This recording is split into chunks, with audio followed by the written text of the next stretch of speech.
you're just running with the swing of the rope. Yeah. Here, watch. When you go down. There we go for it. So just, and then you pull yourself up.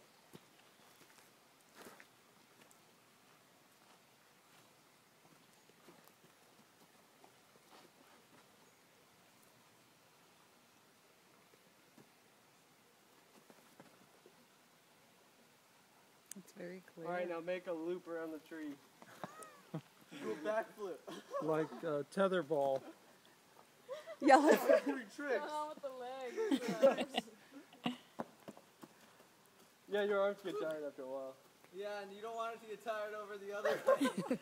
Your arms just give out, and you let go. And now you're in the water.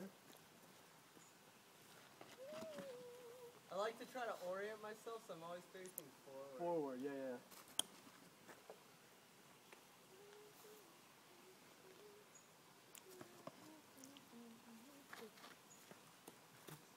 Watch, he puts too much force in his fingers and just like...